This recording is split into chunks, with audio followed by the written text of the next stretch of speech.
Nakaupo ako sa aming sala, pinagmamasdan ng mga larawan sa dingding. Sa bawat ngiti at yakap na nasisilayan ko, para bang nararamdaman ko ang init at saya ng mga panahong iyon. Ako si Marco at si Lara ang aking asawa. Sa loob ng 10 taon, ang aming buhay ay puno ng pagmamahalan at pag-asa.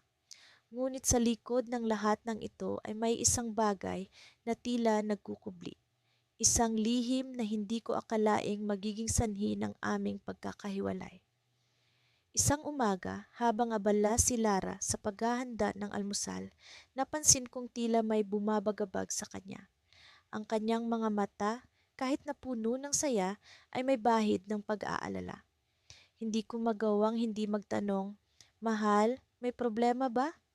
Ngumiti siya, subalit may kislap ng takot sa kanyang mga mata. "Wala ito, Marco. Siguro pagod lang ako." Ngunit alam kong may mali. Ang pakiramdam na iyon ay hindi nawala hanggang sa dumating ang isang gabi na hindi ko makakalimutan. Habang naghahapunan kami, biglang may tumawag sa kanyang telepono. Nagmamadali siyang tumayo at lumabas ng bahay. Ang kanyang boses ay pabulong at hindi ko maiwasang makaramdam ng kaba. Sino kaya ang nasa kabilang linya? Hindi ko mapigilang sundan siya at doon ko narinig ang mga katagang, "Hindi na natin ito pwedeng itago." Ang mga salitang iyon ay tila patalim na bumaon sa aking dibdib. Bumalik si Lara sa loob ng bahay at sa kanyang mga mata ay ang takot na pilit niyang ikinukubli. "Mahal, sino iyon?" Tanong ko. Pilit na pinapakalma ang aking sarili. "Wala, Marco, isang kaibigan lang," sagot niya, pero hindi ko magawang paniwalaan ang kanyang mga sinabi. Sa mga sumunod na araw, ang dating init ng aming relasyon ay tila nabalutan ng lamig. Ang bawat kilos niya ay nagiging mas maingat, mas mapagbantay. May mga pagkakataon na tila nais niyang sabihin ng isang bagay, ngunit pilit na nagpipigil. Isang gabi, hindi ko na napigilan at hinarap ko siya. "Lara, ano ba talaga ang nangyayari? May mga bagay na dapat tayong pag-usapan." Napabuntong hininga siya at sa wakas ay nagsalita. "Marco, may kailangan akong aminin." Ngunit bago pa man niya masabi ang lahat, biglang tumunog ang kanyang telepono. Isa na namang tawag na tila nagpatigil sa kanyang mga salita. Ang kanyang mukha ay agad na nagbago. Mula sa pag-aalala ay tila naging pagkasindak. "Marco, kailangan kong umalis sandali," sabi niya at sa isang iglap ay nawala siya sa aming bahay. Iniwan niya akong nakatulala sa mesa, puno ng katanungan at kaba. Ano ang lihim na pilit niyang itinatago? Bakit tila may takot sa kanyang mga mata tuwing may tatawag sa kanya? Habang nag-iisip, napatingin ako sa isang maliit na kahon na matagalan na niyang itinatago sa aming aparador. Ang kahon na iyon ay laging nakakandado at kahit kailan ay hindi ko pa nasilip ang laman. Nagising ang aking kuryosidad at sa pagkakataong ito, hindi ko na napigilan ang aking sarili. Kinuha ko ang kahon at sinubukan itong buksan. Sa bawat pag-ikot ng susi, dama ko ang mabilis na pagtibok ng aking puso. Ngunit nang sa wakas ay bumukas ito, ang aking mundo ay biglang tumigil. Ang mga mata ko ay hindi makapaniwala sa nakikita. Ang laman ng kahon ay isang lihim na hindi ko inaasahang matutuklasan. Pagkatapos ng aming pag-uusap, lumisan si Maria na dala ang kanyang mga maleta. Sa kanyang pag-alis, naramdaman ko ang bigat ng pagkawala na tila bumabalot sa aking buong pagkatao. Sa loob ng mga silid ng aming tahanan, naroon ang mga alaalang dati puno ng saya at pagmamahalan. Subalit ngayon, bawat sulok ay tila nagkukwento ng sakit at pagdurusa. Hindi ko alam kung paano ko haharapin ang mga susunod na araw na wala siya. Sa kabila ng lahat ng ito, ang mga hindi inaasahang pangyayari ang nagdala sa akin sa mas malalim na pagninilay. Ang lihim na tinatago ni Maria sa loob ng maraming taon ay tulad ng matagal ng uling na unti-unting nagliyab, nagdulot ng apoy na tumupok sa pundasyon ng aming relasyon. Bagamat mahirap tanggapin, alam kong may bahagi ako sa pagkasira ng lahat. Ako'y naging bulag sa mga senyales na kanyang ipinapakita, ang kanyang mga pag-aalala at pag-aalinlangan na pilit niyang ikinukubli sa likod ng mga ngiti. Sa mga sumunod na araw, bumalik ako sa dati kong gawain. Pilit na ibinabalik ang normalidad sa aking buhay. Ngunit ang bawat hakbang na aking ginagawa ay tila may kakulangan. Ang mga tunog ng umaga, ang init ng araw, lahat ay tila walang kasing lamig. Hanggang sa isang umaga, habang ako'y nagkakape sa kusina, isang tawag ang aking natanggap mula sa isang hindi kilalang numero. "Hello, sino ito?" Tanong ko, bahagyang naiirita. "Magandang umaga, Juan. Ako si Elisa, kapatid ni Maria." Sagot ng tinig sa kabilang linya. Hindi ako makapaniwala. Matagal nang hindi nag-uusap ang pamilya ni Maria at ako, at ngayon narito ang kanyang kapatid tumatawag sa akin. "Ano ang maipaglilingkod ko sa iyo?" Tanong ko, pilit na pinapakalma ang aking sarili. "May kailangan kang malaman. Tungkol ito sa dahilan ng pag-alis ni Maria." Sagot ni Elisa, may halong kaba ang kanyang tinig. Ang aking puso ay agad na bumilis ang tibok. Ano pa ang hindi ko alam? Sa kabila ng lahat ng sakit, naroon pa rin ang kuryosidad na nag-udyok sa akin na makinig.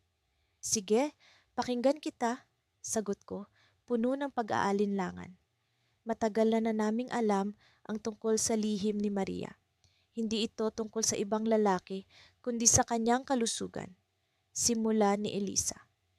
May sakit siya na matagal niyang itinago, hindi lamang sa iyo, kundi maging sa aming pamilya. Nagpapagamot siya sa ibang lugar at iyon ang dahilan kung bakit siya madalas na nawawala. Ang mga salitang iyon ay tila kidlat na tumama sa akin. Ang sakit ni Maria ang dahilan ng lahat. Ang aking galit at sama ng loob ay biglang naglaho, napalitan ng matinding pag-aalala. "Ano ang sakit niya?" Tanong ko, halos hindi ko maituloy ang aking mga salita. "Kanser, Juan, at hindi na maganda ang kalagayan niya," sagot ni Elisa, puno ng lungkot ang kanyang tinig. Sa sandaling iyon, bumagsak ang lahat ng aking pag-iisip.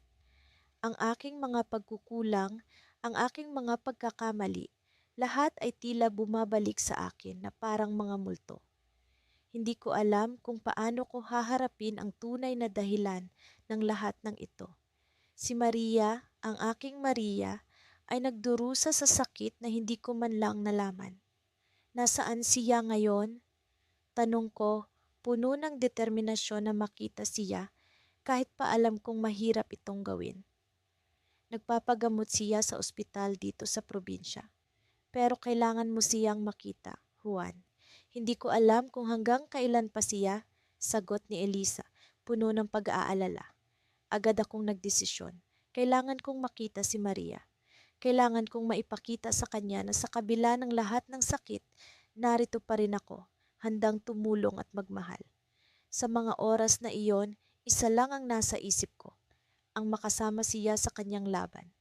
Habang ako'y nagmamaneho patungong probinsya, bumabalik sa akin ang mga alaala ng aming nakaraan. Ang mga halakhak, ang mga yakap, ang mga pangako.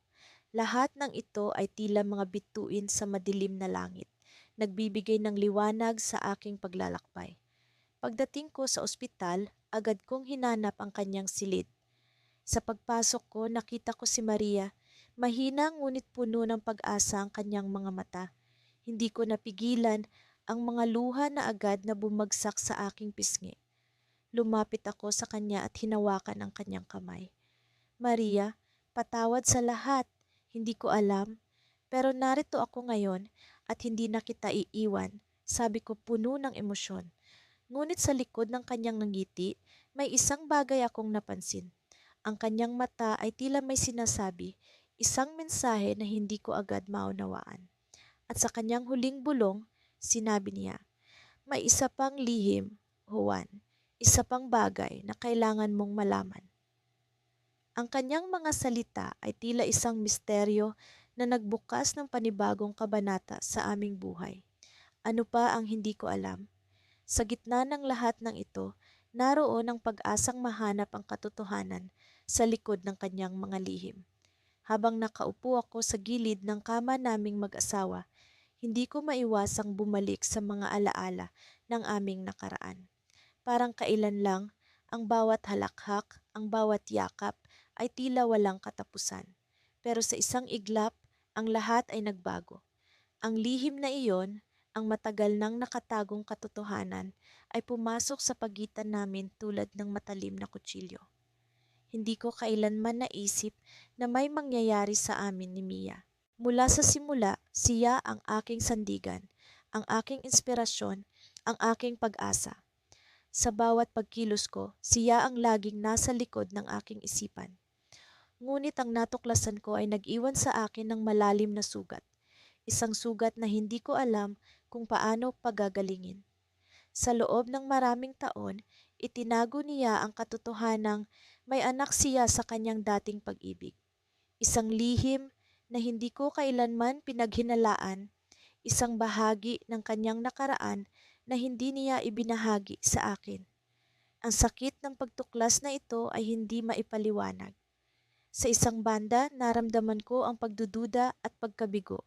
Ngunit sa kabila ng lahat, hindi ko mapigilang maawa sa kanya.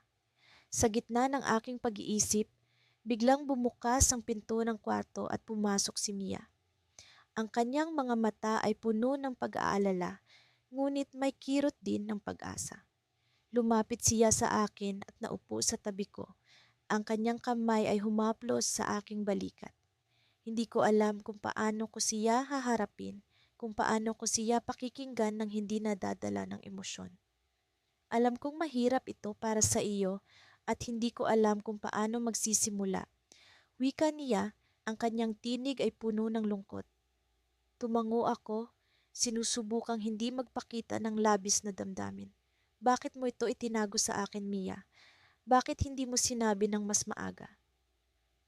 Huminga siya ng malalim bago sumagot. Natakot akong mawala ka.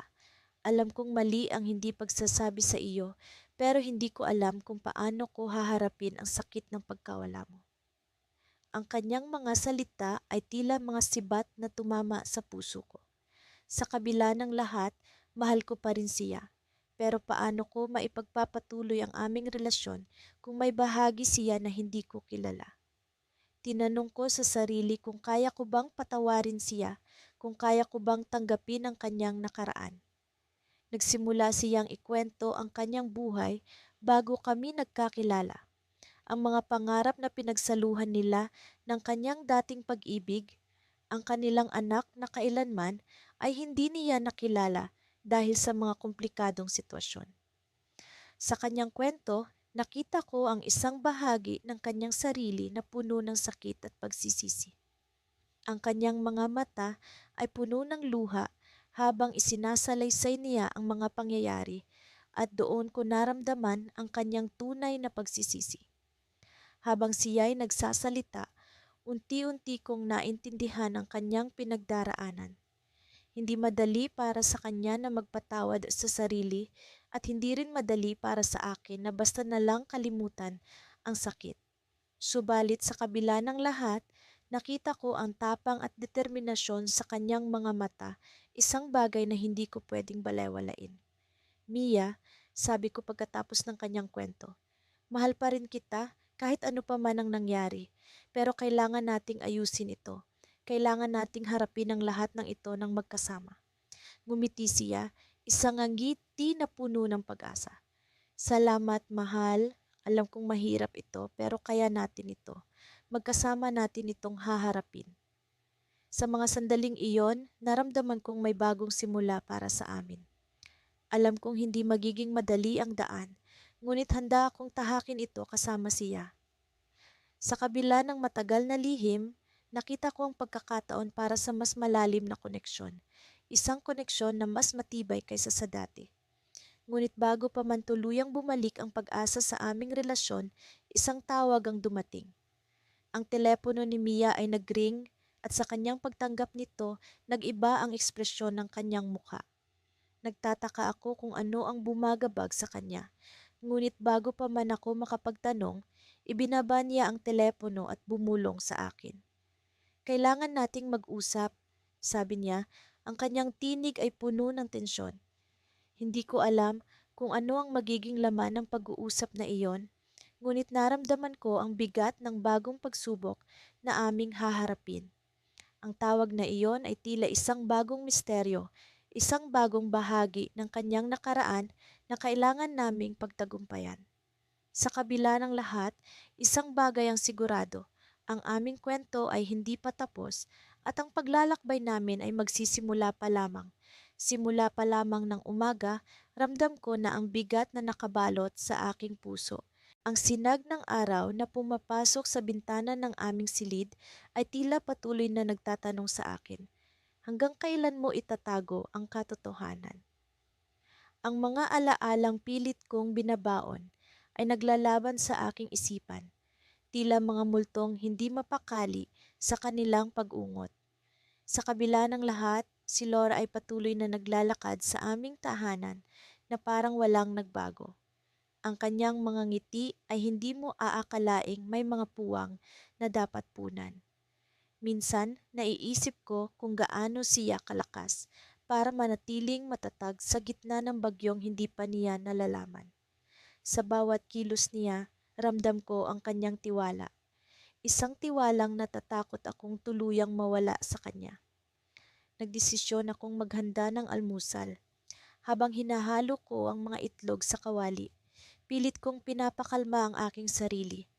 Sapat na ba ang oras na lumipas para ihayag ang lihim na matagal ko nang kinukubli? Ang tanong na iyon ay patuloy na bumubulong sa akin, kasabay ng tunog ng kumukulong mantika. Nang magising si Laura, ngumiti siya sa akin, ang ngiti na palaging nagbibigay liwanag sa aking araw. "Good morning," sabi niya habang hinahaplos ang aking likuran. "Ang bango naman ng niluluto mo." Ngumiti ako pabalik, pilit na itinatago ang tensyon sa likod ng aking mga mata. "Good morning," sagot ko. "Gutom ka na ba?" Habang nag-aalmusal, napansin kong tila may kakaiba sa kanyang mga mata. May pag-aalala, ngunit hindi ko mawari kung para saan. "May iniisip ka ba?" Tanong ko, nagbabaka sakaling hindi siya maghinala. Umiling siya, ngunit may bahagyang pag-aalinlangan sa kanyang boses. "Wala naman. Siguro, iniisip ko lang kung ano ang mga plano natin sa weekend." Sa pagkakataong iyon, naramdaman ko ang pag-aantala ng oras. Parang tumigil ang mundo sa paligid namin at naririnig ko ang bawat tibok ng aking puso na tila bumibilang ng mga segundo bago ang hindi maiiwasang pagsabog ng katotohanan. "Laura, simula ko habang pinipilit kong maging matatag, may kailangan akong sabihin sa'yo." Napatigil siya, ang kanyang tinidor ay hindi na gumalaw mula sa kanyang plato. Ang kanyang mga mata ay nakatutok sa akin, puno ng pananabik at takot sa kung ano ang susunod kong sasabihin. "Matagal ko nang itinatago ito," patuloy ko, "pero hindi ko na kayang itago pa." Higit sa lahat, naramdaman ko ang panginginig ng aking mga kamay, hindi dahil sa lamig kundi dahil sa kaba. Ang mga salitang ito ay tila mga susi na magbubukas sa pinto ng mga lihim na matagal ko nang ikinukulong. Ang katahimikan sa pagitan namin ay tila nakabibingi, bawat segundo ay nagdadagdag sa bigat ng aking konsensya. Sa wakas, nagsimula akong magsalita, isinasalaysay ang bawat detalye ng lihim na higit sa isang dekada ko nang daladala. Habang sinasabi ko ang lahat, ramdam ko ang pagkalagot ng kanyang tiwala. Bawat salitang lumalabas sa aking bibig ay tila mga patalim na bumabaon sa kanyang puso. Nang matapos ako, hindi siya nagsalita. Ang kanyang mga mata ay puno ng luha, ngunit hindi siya umiyak. Ang sakit na naramdaman ko ay hindi maipaliwanag, isang sakit na dulot ng pagkasira ng isang bagay na minsang napakatibay. Sa wakas, nagsalita siya, ang kanyang boses ay puno ng puot at hinanakit. "Bakit ngayon mo lang sinabi?" Tanong niya, ang mga salitang ito ay tila mga dagok na hindi ko kayang tanggapin, hindi ko alam ang sagot. Maraming beses kong sinubukan, ngunit palaging may pumipigil sa akin. Ang takot na baka hindi niya ako mapatawad. Ang takot na baka tuluyan siyang mawala sa akin. Bakit mo itinago? Tanong niya ulit. Akala ko ba tayong dalawa ay walang lihim? Sa pagkakataong iyon, naramdaman ko ang pagguho ng mundo sa ilalim ng aking mga paa. Ang aming relasyon ay unti-unting bumabalik mula sa pagkakabuo at ang mga piraso nito ay nagkalat sa paligid namin. Wala akong magawa kundi panoorin ito. Habang nakatingin siya sa akin, alam kong may isang bagay na hindi ko pa rin nasasabi. Ang isang bahagi ng lihim na hindi ko pa rin maibahagi, kahit na ang bigat nito ay patuloy na bumabalot sa akin. Ngunit bago ko pa magawang ipaliwanag ang lahat, narinig namin ang pagring ng telepono. Sa pagdampot ni Laura nito, nakita ko ang pagbabago sa kanyang mukha. Isang pagbabago na hindi ko inasahan. Hello? Sagot niya, at ang sagot sa kabilang linya ay nagbigay ng twist na hindi ko inaasahan. Ang kanyang mga mata ay nanlaki at sa sandaling iyon, alam kong ang pag-uusap na iyon ay magdadala ng panibagong pagsubok sa aming pagsasama. Sa dulo ng kanyang pag-uusap, binitiwan niya ang telepono at tumingin sa akin. Hindi pa pala tapos ang lahat, hindi ba? Tanong niya, ang kanyang boses ay puno ng tensyon. Sa sandaling iyon, alam kong may bagong lihim na kailangang ihayag, isang lihim na magtatadhana ng panibagong kabanata sa aming kwento. Nagsimula ang araw na tila ba walang anumang kakaiba. Ang mga sinag ng araw ay pumasok sa bintana ng aming munting tahanan, sumasalamin sa mga larawan na nakasabit sa dingding. Mga larawan ng nakaraan, ng masasayang alaala at mga pangarap na unti-unting nawawala sa usok ng nakaraan. Sa kabila ng lahat ng nangyari, pinilit kong bumangon at magpatuloy. Kahit paramdam ko ang bigat ng mundo sa aking mga balikat. Nang bumaba ako sa hagdan, sinalubong ako ng katahimikan. Ang dating maingay at masiglang bahay ay ngayoy tila ba isang museo ng mga alaala. Walang ingay ng pagsasabayang pagligpit ng pinggan o tawanan sa mesa ng almusal. Hinanap ng mga mata ko ang bawat sulok, umaasang makita si Elena, ang aking asawa, o kahit na ang mga bakas ng kanyang presensya.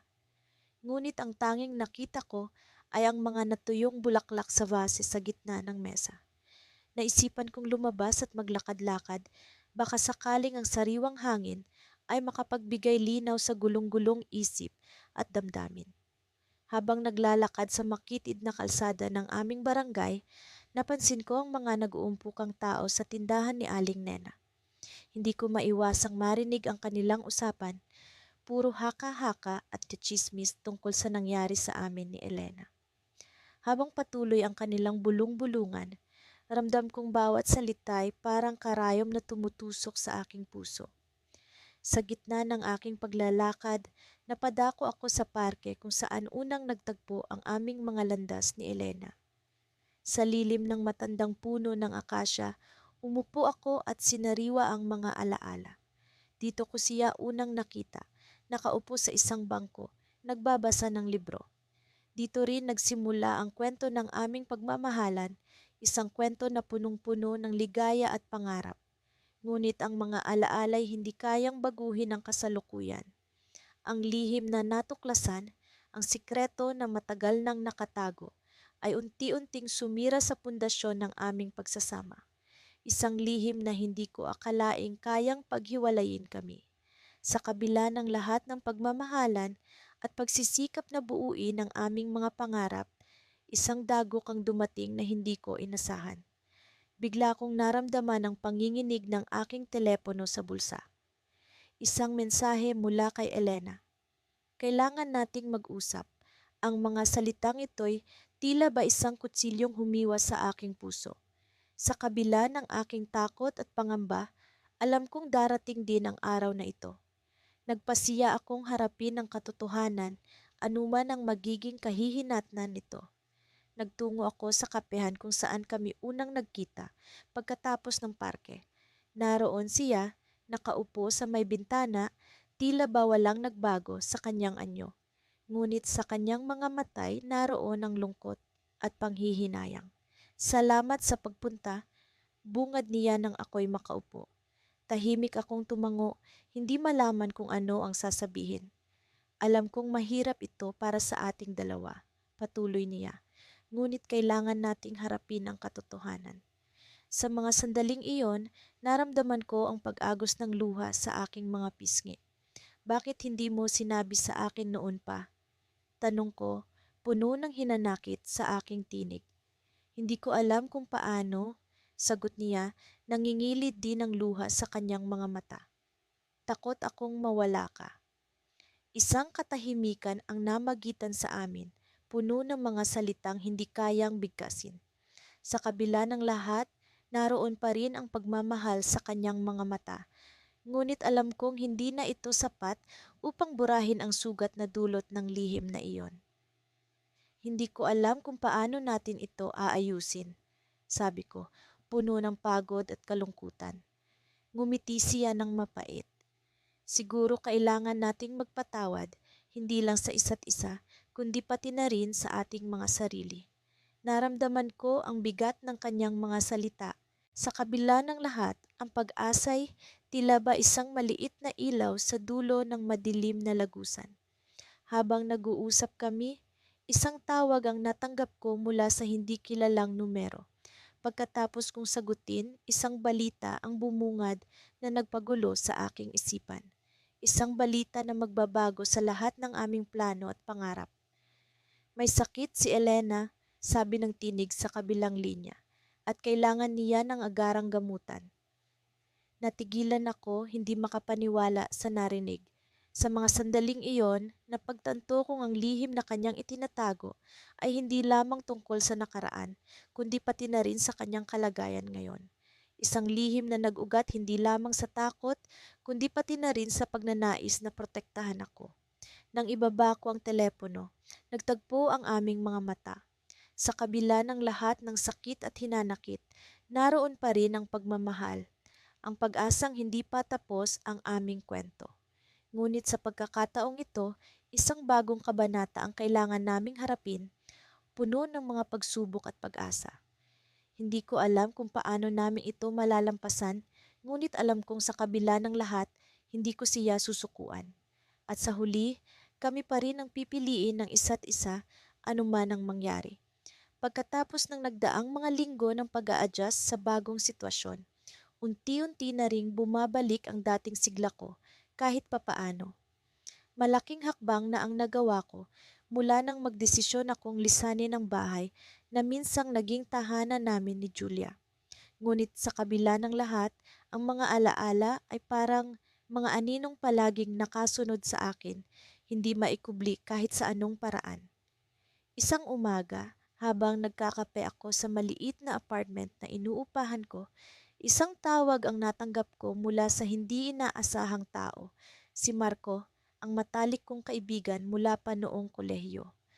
Madalang na kaming magkita mula nang mag-asawa ako, kaya ikinagulat ko ang kanyang pag-uusap. Pare, nasa bayan ka ba ngayon? Tanong niya, may halong pag-aalala sa kanyang boses. Oh, bakit?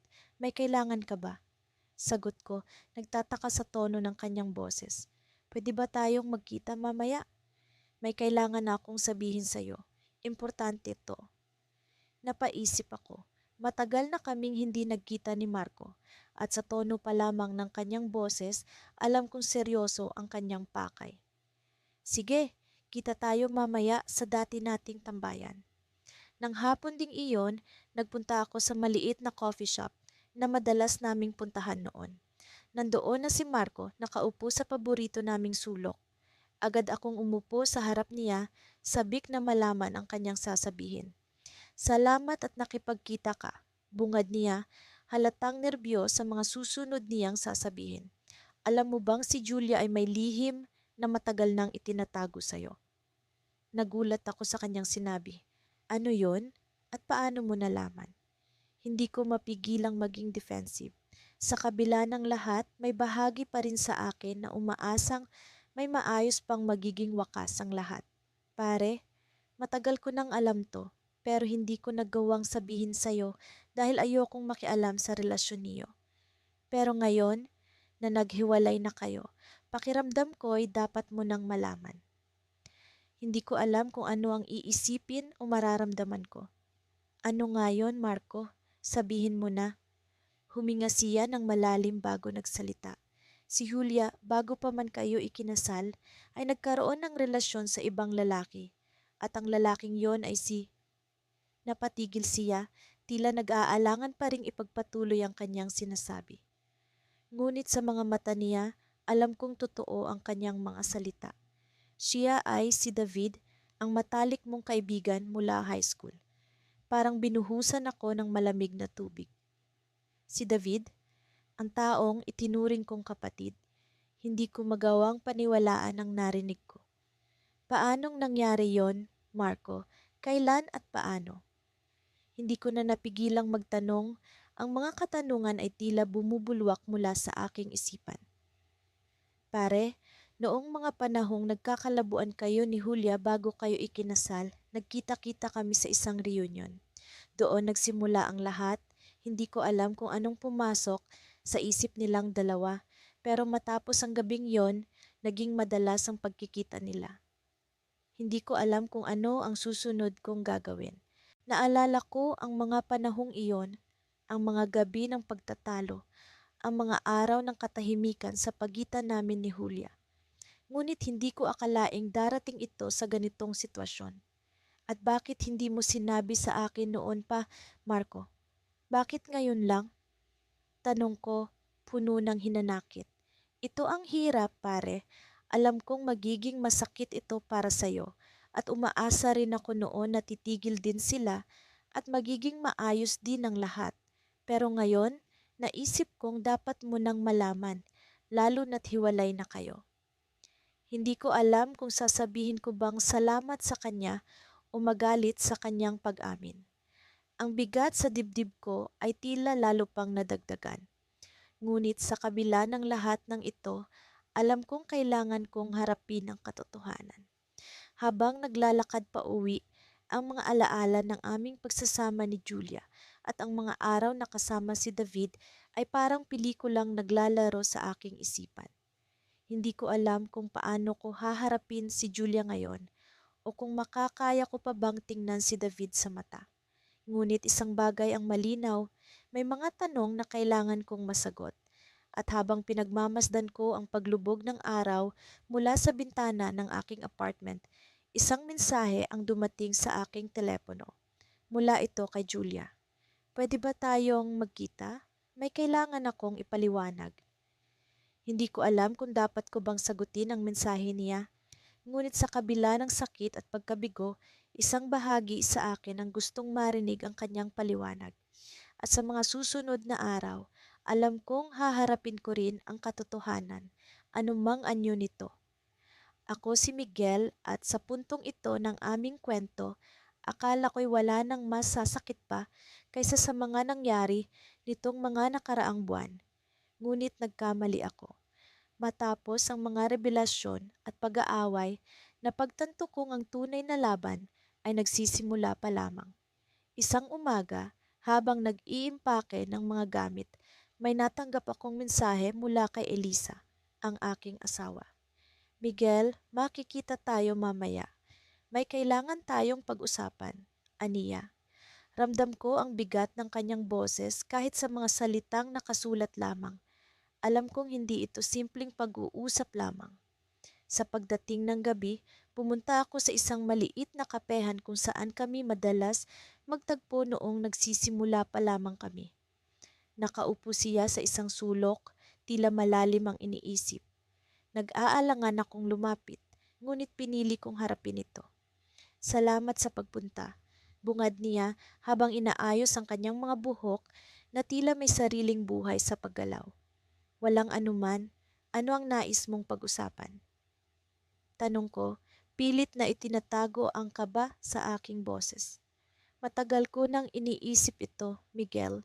Alam kong nasaktan kita sa mga nagdaang pangyayari, pero may isa pang bagay na kailangan mong malaman. Panimula niya, tumigil siya sandali, tila nag-iisip kung paano sasabihin ang susunod na mga salita. May isa pang lihim na itinago ko sa iyo, sabi niya, at sa pagkarinig ko nito, parang bumagal ang oras. Hindi ko alam kung ano pa ba ang maaring mas ikasisira ng aming relasyon, ngunit handa na akong marinig ito. Matagal na kitang minamahal, Miguel. Ngunit bago pa man tayo nagkakilala, may isang tao sa buhay ko na hindi ko kayang talikuran. Aniya, at sa oras na iyon, tila bumagsak ang mundo ko. Sino siya? Tanong ko, kahit alam kong baka wala akong kakayahang tanggapin ang sagot. Si Marco, siya ang una kong minahal at ang lihim na matagal ko nang itinatago sa iyo ay hindi ko siya kayang kalimutan. Sabi ni Elisa habang ang mga luha niya ay unti-unting pumatak. Hindi ako makapagsalita. Alam kong may mali sa aming relasyon, ngunit hindi ko inaasahang may iba pa palang tao sa puso niya. Parang nagising ako sa isang bangungot na walang katapusan. Elisa, bakit mo itinago sa akin ito? Bakit hindi mo sinabi noon pa? Tanong ko, ramdam ko ang puot at sakit na nagsasalimbayan sa aking dibdib.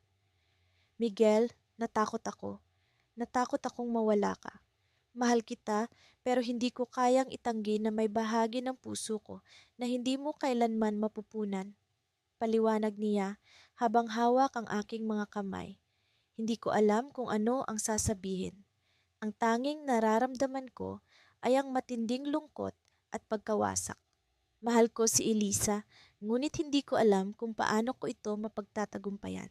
Anong ibig mong sabihin sa lahat ng ito? Ano ang gusto mong mangyari sa atin? Tanong ko, umaasang may pag-asa pa para sa amin. Miguel, kailangan kong magpakatotoo. Kailangan kong hanapin ang sarili ko. Kailangan ko ring malaman kung ano ba talaga ang nararamdaman ko para kay Marco. Sabi niya, habang pilit na iniwasan ang aking tingin. Parang nadurog ang puso ko sa sinabi niyang iyon. Alam kong kailangan kong pakawalan si Elisa, kahit gaano pa kasakit. Ngunit bago pa man ako makasagot, biglang nagring ang cellphone niya.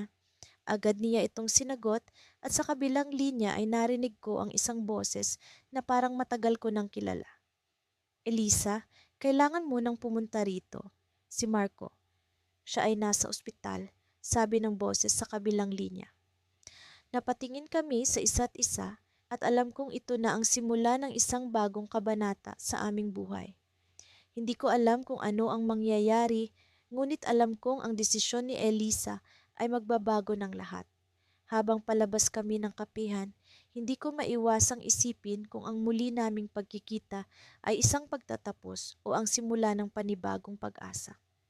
Sa mga susunod na sandali, malalaman ko kung ano ang nakatadhana sa amin at kung ang aming kwento ay mauuwi sa isang masakit na pamamaalam o isang bagong simula. At sa pag-iwan ko kay Elisa sa harap ng ospital, hindi ko maiwasang itanong sa sarili ko, handa ba akong pakawalan ang taong minahal ko ng buong puso para sa kanyang kaligayahan? Sa pagkakataong iyon, natanto kong ang tunay na pagmamahal ay ang pagpayag na ipaubaya ang taong mahal mo sa kanyang sariling kaligayahan, kahit na nangangahulugan ito ng sariling pagdurusa.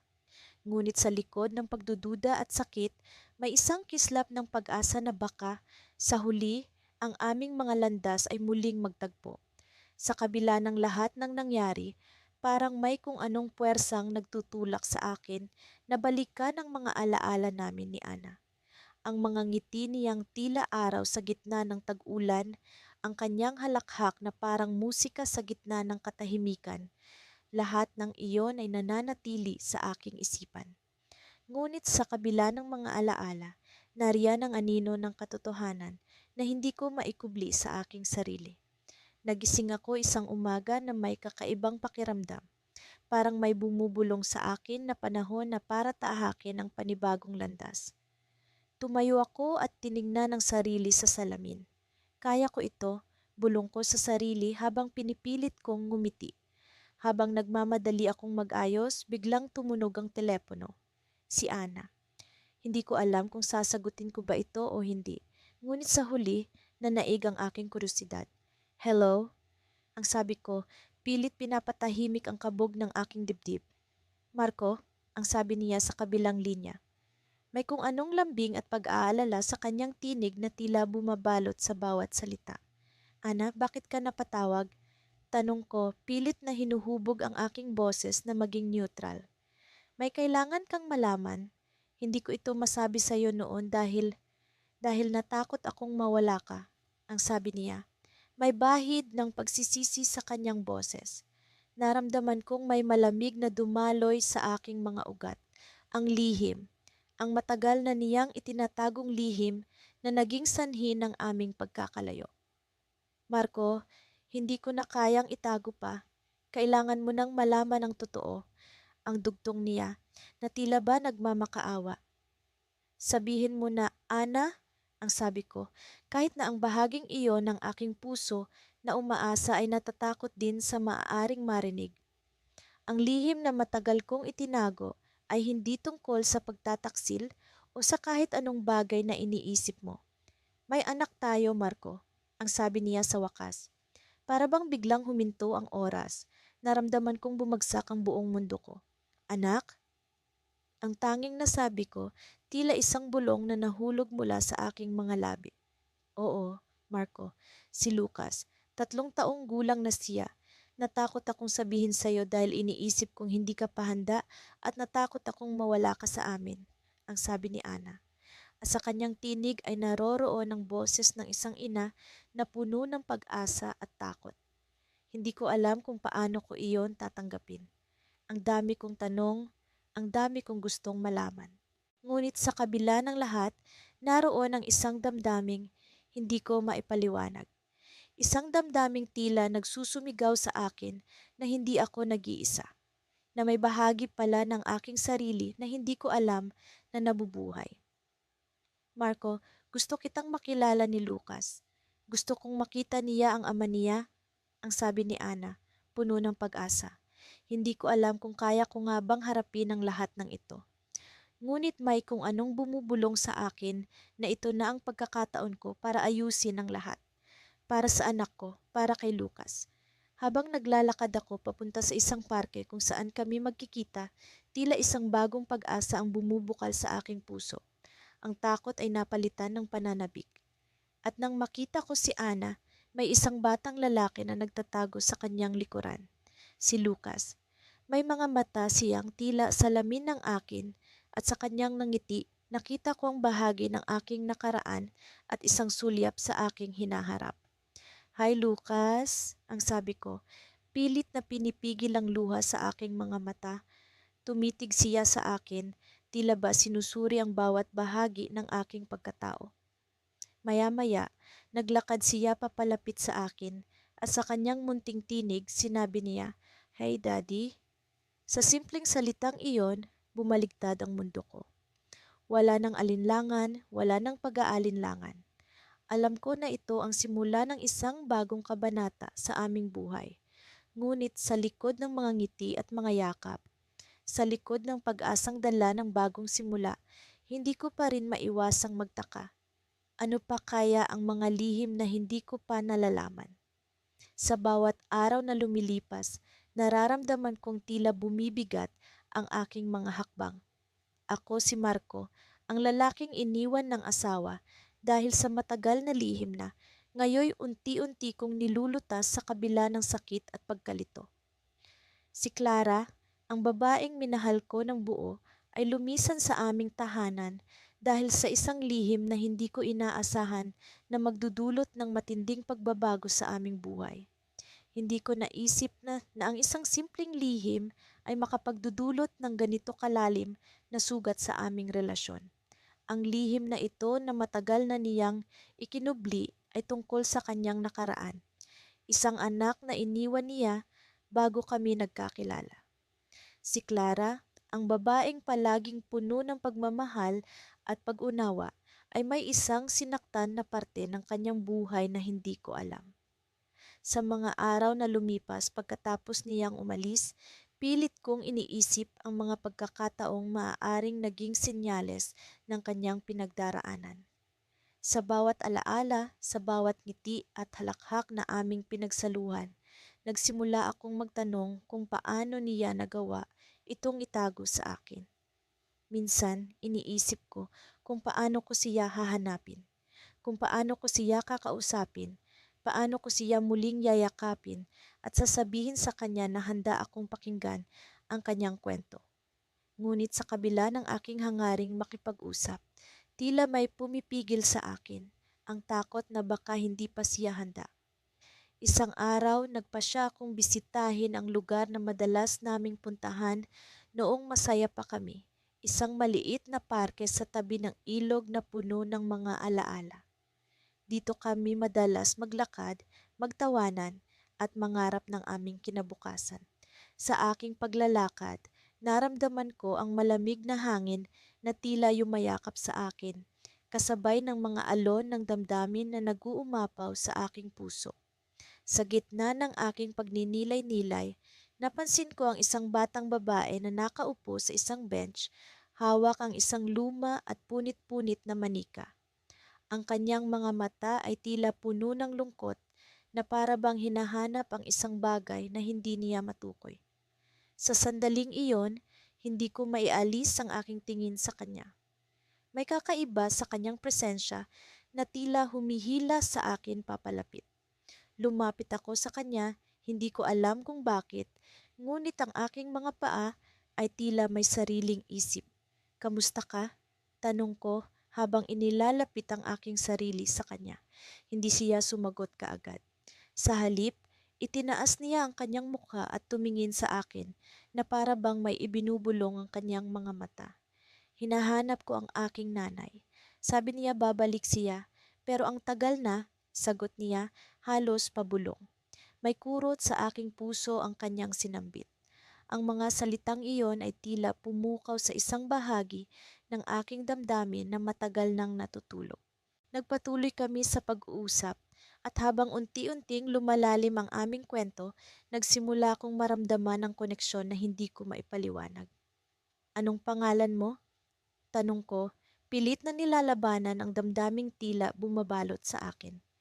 Ana, sagot niya, at ang simpleng pangalan na iyon ay nagbigay sa akin ng kakaibang pakiramdam.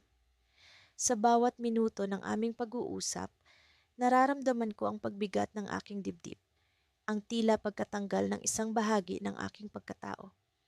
Sa likod ng kanyang mga mata, nakita ko ang isang piraso ng aking asawa, si Clara.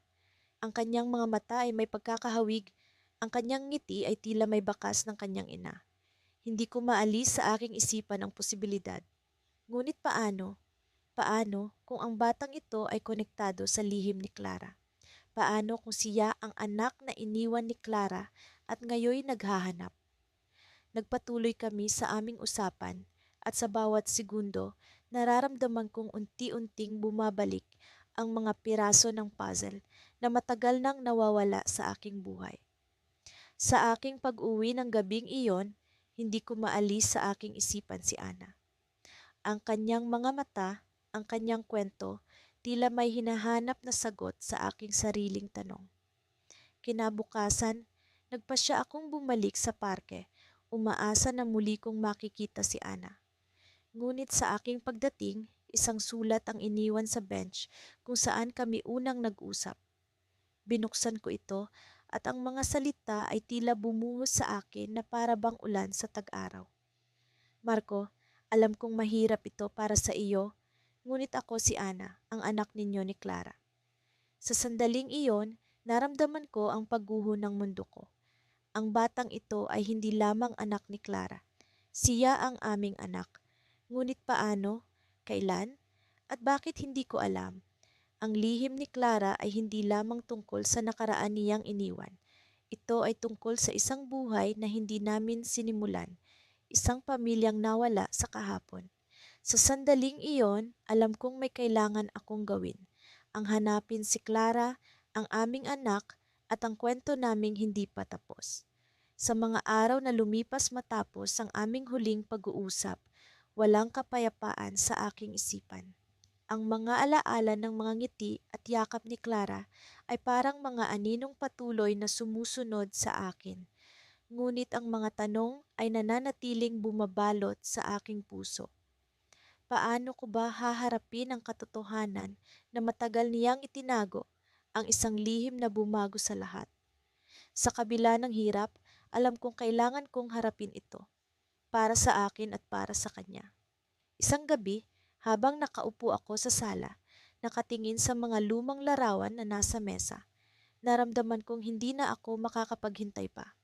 Nilapitan ko ang telepono at tinawagan si Clara. Nag-aalangan akong marinig ang kanyang boses, ngunit alam kong ito na ang tamang panahon upang harapin ang aming hindi natapos na usapan. Clara, maaari ba kitang makausap? Tanong ko, pilit na inaalis ang panginginig sa aking tinig. Oo, kailangan natin itong pag-usapan, sagot niya. Ang kanyang boses ay may halong tapang at kalungkutan na tila bahanda na rin siyang ibahagi ang lahat. Nagkita kami sa isang maliit na kainan na madalas naming puntahan noong kami masaya pa. Pagpasok ko, nakita ko siyang nakaupo sa isang sulok, ang kanyang mga mata ay punong-puno ng emosyon. Naupo ako sa harap niya at sinimulan ang pag-uusap. Clara, bakit mo itinago sa akin ang lihim na iyon? Tanong ko ng diretso, hinahanap ang lakas ng loob sa mga alaala ng aming pagmamahalan. Hindi ko alam kung paano ko sasabihin sa iyo, Daniel. Natatakot akong mawala ka, sagot niya. Ang kanyang mga mata ay puno ng luha. Nagpahinga ako ng sandali, pinipilit na intindihin ang kanyang nararamdaman. Ngunit sa kabila ng lahat, alam kong may mas malalim pang dahilan kung bakit niya iyon itinago. Ano ba talaga ang nangyari, Clara? Kailangan ko itong malaman. Huminga siya ng malalim at nagsalita. Noong bago pa tayo nagpakasal, may isang bagay na nangyari sa aking buhay na hindi ko inaasahan. Mayroon akong anak, Daniel. Isang anak na hindi ko kailanman nabanggit sa iyo. Parang biglang bumagsak ang mundo ko. Ang mga salitang iyon ay tila mga espadang tumagos sa aking puso. Isang anak, isang lihim na anak, hindi ko alam kung paano ko tatanggapin ang katotohanan. Ngunit alam kong kailangan kong marinig ang buong kwento. Siya ay nasa pangangalaga ng isang pamilya sa probinsya. Hindi ko siya masama sa ating buhay dahil natatakot akong hindi mo siya matatanggap. Patuloy ni Clara habang ang kanyang mga luha ay hindi mapigilan. Sa kabila ng sakit na nararamdaman ko, nahanap ko ang sarili kong hindi makagalit. Sa halip, ang tanging nasa isip ko ay ang sakit na dinaranas ni Clara sa pag-iisa sa kanyang anak. Clara, bakit hindi mo sinabi sa akin? Tanong ko. Malambing ang boses, pilit na inaalis ang sakit sa aking dibdib. Mahal kita at sana'y malaman mo na handa akong harapin ang anumang pagsubok basta't magkasama tayo. Ngunit sa kabila ng mga sinabi ko, alam kong may bahagi sa akin ang tila nawawala. Ang tiwala, ang pagkakaunawaan, lahat ng iyon ay tila naglaho. Paano ko ba maibabalik ang lahat ng iyon? Habang nakatingin ako kay Clara, biglang bumukas ang pinto ng kainan at pumasok ang isang batang babae, mga 8 taong gulang, na may malalaking mata at ngiting puno ng pag-asa. Nakatingin siya kay Clara at tumakbo papunta sa kanya. Niyakap siya ng mahigpit. Sa sandaling iyon, alam kong siya ang anak ni Clara. Sa gitna ng emosyonal na tagpo, isang bagong pagsubok ang bumungad sa aking isipan. Ano ang magiging bahagi ko sa buhay ng batang ito? Paano ko haharapin ang bagong kabanata ng aming buhay na puno ng hindi inaasahang hamon? Ngunit bago pa man ako makapag-isip ng maayos, naramdaman ko ang bigat ng sitwasyon. Ang batang babae ay lumingon sa akin at sa kanyang mga mata, nakita ko ang isang bagay na hindi ko inaasahan, isang pagkakahawig, ang kanyang ngiti, ang kanyang mga mata. Parang hindi lamang siya anak ni Clara, kundi parang may bahagi rin ako sa kanya.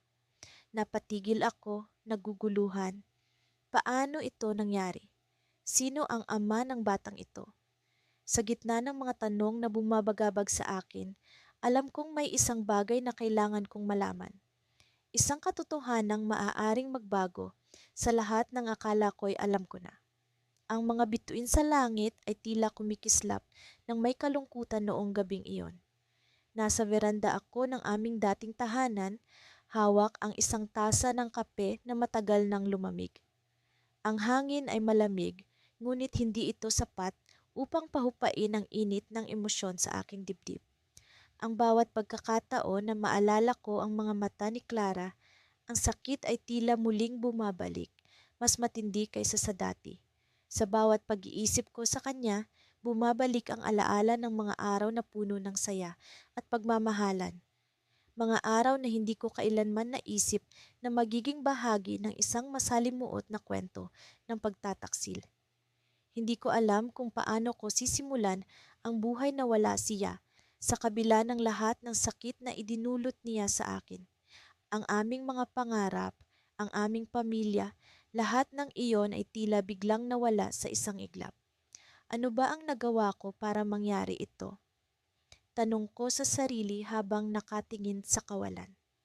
Ang mga tanong na ito ay tila walang kasagutan, nag-iiwan ng puwang sa aking puso na hindi ko alam kung paano pupunuin. Alam kong hindi na ako makakabalik sa dati, sa buhay na puno ng kasinungalingan at pagtataksil. Ngunit ang tanong ay, paano ko sisimulan ang bagong kabanata ng aking buhay? Mula sa likuran ay narinig ko ang maingat na paglapit ni Clara. Alam kong mahirap para sa iyo ang lahat ng ito. Sabi niya, ang kanyang boses ay tila may halong pagsisisi. Hindi ko na sana hinayaan na umabot pa tayo sa ganito. Hindi ko siya tiningnan. Alam kong kung makita ko ang kanyang mga mata, baka bumigay na naman ako sa sakit na pilit kong nilalabanan. Clara, hindi ko alam kung paano pa kita muling pagkakatiwalaan. Sagot ko, ang boses ko ay puno ng hinanakit. For years, I kept that secret because I was afraid. She confessed, her voice trembling. Afraid of losing you, afraid of losing us. Sa mga salitang iyon, naramdaman ko ang bigat ng kanyang takot, ngunit hindi ito sapat upang mabura ang lahat ng sakit na nararamdaman ko. Isang lihim na nagwasak sa lahat ng pinundar natin. Sagot ko, ang sakit ay muling bumabalik, mas matindi kaysa dati. Tahimik siyang umupo sa tabi ko, ang kanyang presensya ay punong-puno ng tensyon. Hindi ko alam kung bakit hindi ko siya mapalayas. Marahil sa kabila ng lahat ay may bahagi pa rin sa akin na umaasa sa pagbabago, na kahit paano ay may pag-asa pa sa kabila ng lahat ng nasira. Tandaan mo ba ang unang pag-uusap natin tungkol sa mga pangarap? Tanong niya, pilit na binabago ang usapan. Sa ilalim ng punong mangga, kung saan tayo unang nagtagpo.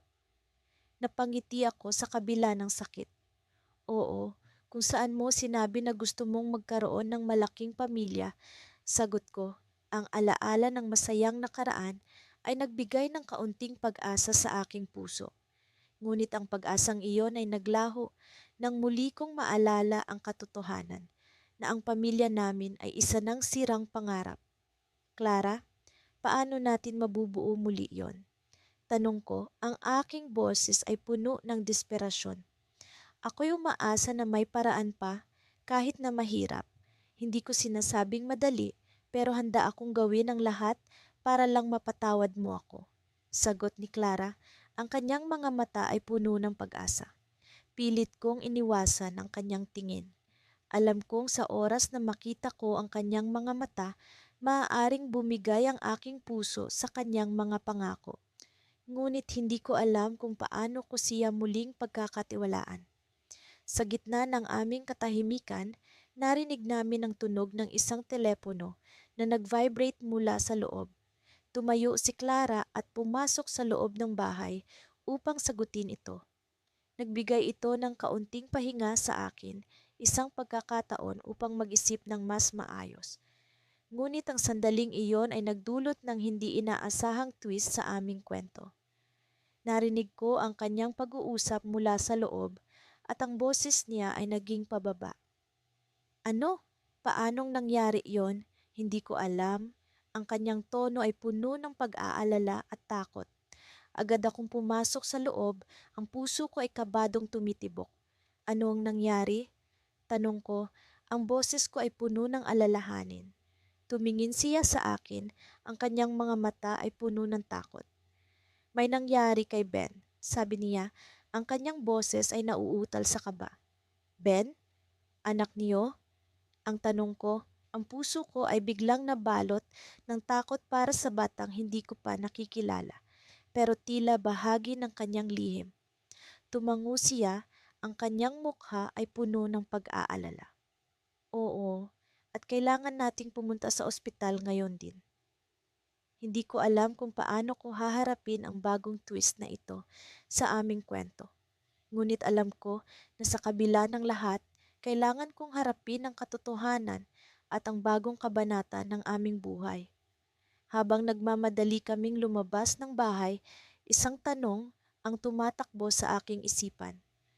Ano pa ba ang mga lihim na nagkukubli sa likod ng kanyang mga mata? Minsan, sa gitna ng katahimikan ng gabi, naririnig ko ang tibok ng puso ko na tila ba sinasabayan ang pagbilang ng bawat segundo. Para bang sa bawat pintig nito ay nagbibilang ako ng mga alaala, ng mga nasayang na pagkakataon at ng mga pangakong binitiwan pero unti-unting nalimutan. Ngunit ngayon, ang bawat pintig ay tila palaging paalala ng isang lihim na matagal nang nakatago sa likod ng mga ngiti at halakhak. 2 linggo na ang nakalipas mula nang umalis si Mara. Hindi ko alam kung paano ko nalampasan ang bawat araw na wala siya. Parang ang bawat oras ay isang mahabang pagnanasa na makita muli ang kanyang mukha, marinig ang kanyang tinig, at madama ang init ng kanyang yakap. Pero higit sa lahat, ang bawat araw ay puno ng pangamba na baka hindi na siya bumalik, na baka ang aming mga alaala ay manatili na lamang sa aking isip, sa aking pangarap, at sa aking mga panaginip. Nang umalis si Mara, iniwan niya ang isang sulat. Sa sulat na iyon, isinulat niya ang lahat ng kanyang nararamdaman, ang sakit na dulot ng aking lihim na matagal na niyang alam. Hindi ko alam kung paano niya ito natuklasan, pero ang alam ko, ang sulat na iyon ay puno ng pag-unawa, kahit sa kabila ng sakit na dulot nito. Habang binabasa ko ang kanyang mga salita, nararamdaman ko ang bigat ng aking mga desisyon, ang mga pagkakamaling hindi ko na maitatama. Ang sulat ay hindi lamang paalam, kundi isang pag-asam na sana'y mahanap ko ang aking sarili, na sana'y matutunan kong harapin ang aking mga takot at pagkukulang. Sa huli, sinabi ni Mara na kailangan niyang umalis, hindi dahil sa hindi niya ako mahal, kundi dahil sa kailangan niyang mahalin ang kanyang sarili sa paraang hindi ko maibigay.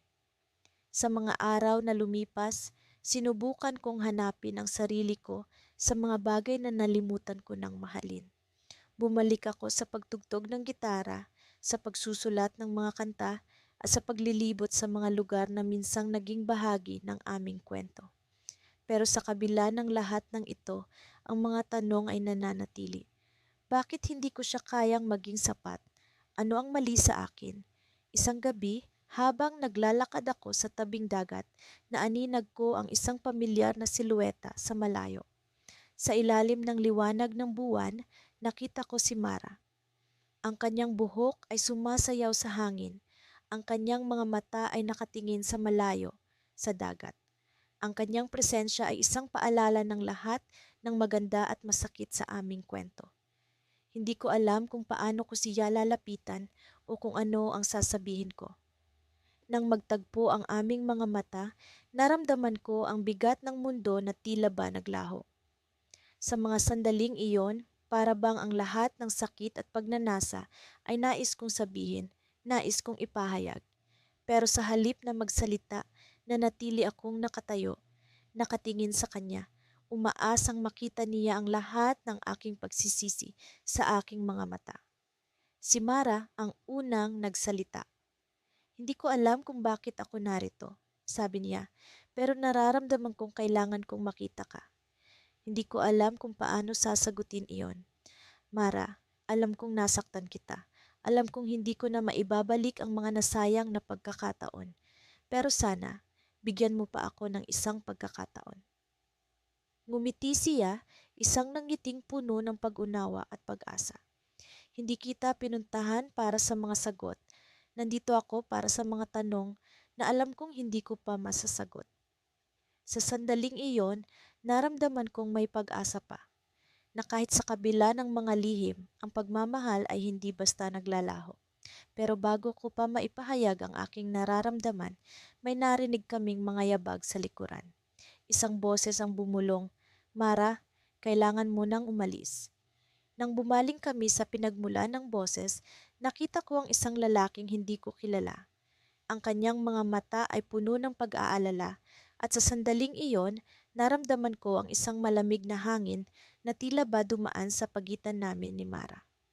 "Mara, sino siya?" Tanong ko, puno ng kaba. Siya ay isang kaibigan, tugon niya, ngunit sa likod ng kanyang mga mata ay may lihim na hindi ko mabasa. At sa sandaling iyon, naintindihan ko na ang aming kwento ay hindi pa natatapos. Ang mga tanong ay mananatili, ang mga lihim ay hindi pa lubusang nabubunyag. Sa kabila ng sakit, sa kabila ng pagnanasa, ang aming mundo ay puno pa rin ng misteryo. At sa ilalim ng liwanag ng buwan, naiwan akong nag-iisa, puno ng pag-asa na ang aming kwento ay magpapatuloy sa isang paraan na hindi ko pa lubos na nauunawaan.